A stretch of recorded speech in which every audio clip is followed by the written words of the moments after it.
এখানে কি চাও? এবার টার্ন, উল্টা করো, ওই যে কেবলা, কেবলার মালিক আল্লাহর কাছে চাও, তিনি দিবেন।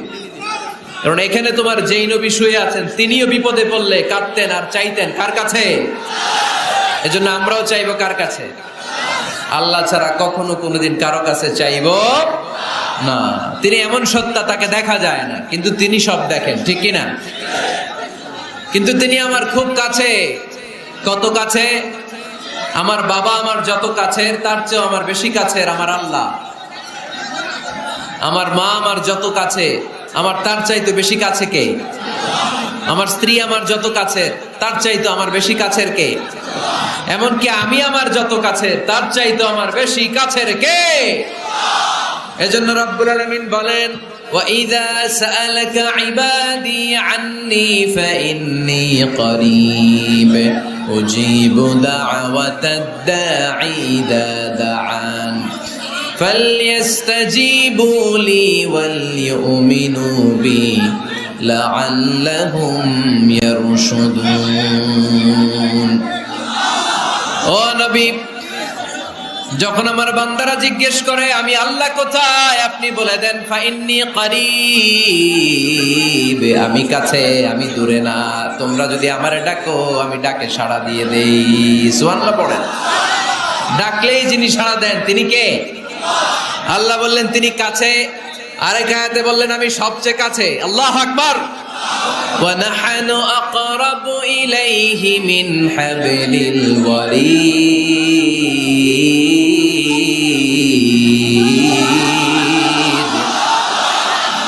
ওয়া নাহনু আকরাবু ইলাইহি মিন হাবলিল ওয়ারিদ। মানুষের পিঠে যে মেরুদণ্ড থাকে, মানুষের গলায় যে শ্বাস নালী থাকে, মানুষের ঘাড়ের মধ্যে যে খাদ্য নালী থাকে, আমি আল্লাহ তার শ্বাস নালী এই ঘাড়ের খাদ্য নালীর চাইতেও বেশি কাছে। এই যে শ্বাস নালী, এই যে খাদ্য নালী, এইটা আমার যত কাছে, আমার আল্লাহ আমার তার চাইতেও বেশি কাছে। আমরা চাইলেই আল্লাহ গো বলে ডাক দিলেই আল্লাহর কাছে পেতে পারি।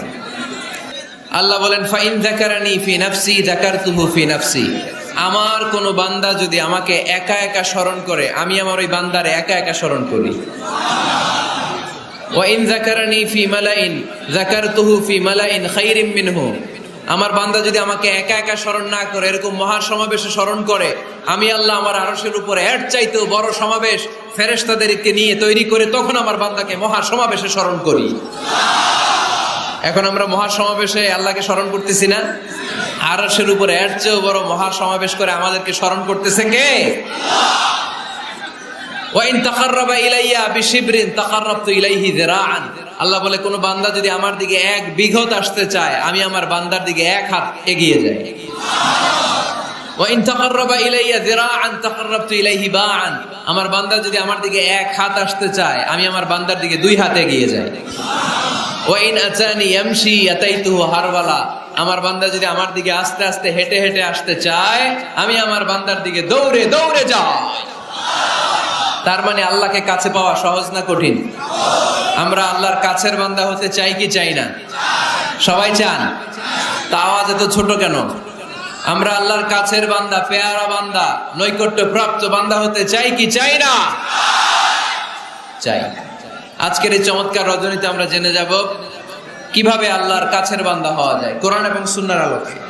কোরআনকে যদি আমরা জিজ্ঞেস করি, কোরআন কিভাবে আল্লাহর নৈকট্য প্রাপ্ত বান্দা হওয়া যায়, কোরআন বলে সেজদায় লুটিয়ে পড়ো, আল্লাহর নৈকট্য প্রাপ্ত বান্দা হয়ে যাও। সুবহানাল্লাহ পড়বেন না? সেজদায় নত হও, অশ্রু ছাড়ো,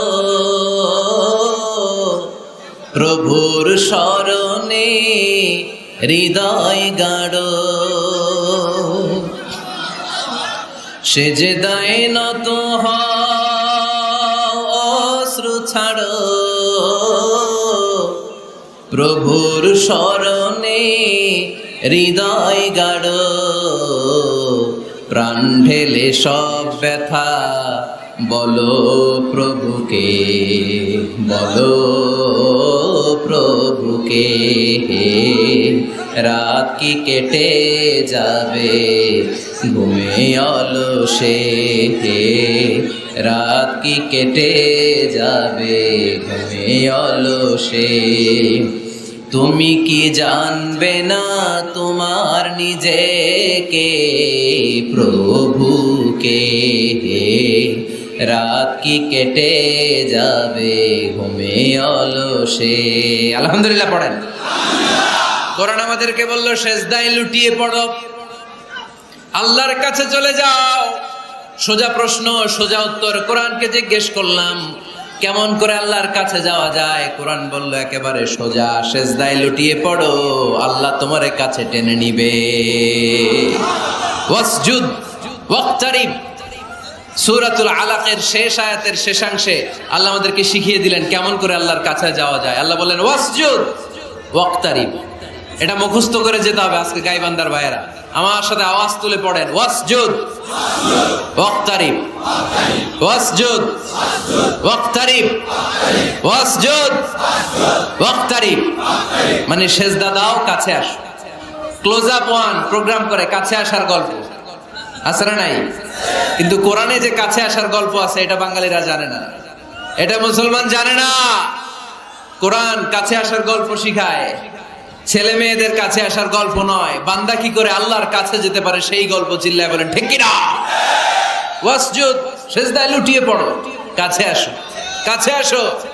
আপনি বিপদে পড়ে আছেন, সেজদা দেন। ব্যবসায় মন্দা, সেজদা দেন। অসুস্থ, সেজদা দেন। মনে জ্বালা যন্ত্রণা, ঋণের বোঝা, সেজদা দেন। সেজদায় লুটিয়ে পড়েন, আল্লাহর কাছে চলে যান। বিষ্ণু ঈসা ইসলাম বললেন আকরাবু মা ইয়াকুনুল আবদু মির রাব্বিহি ওয়া হুয়া সাজিদুন ফাআকসিরু ফীহি দুআ।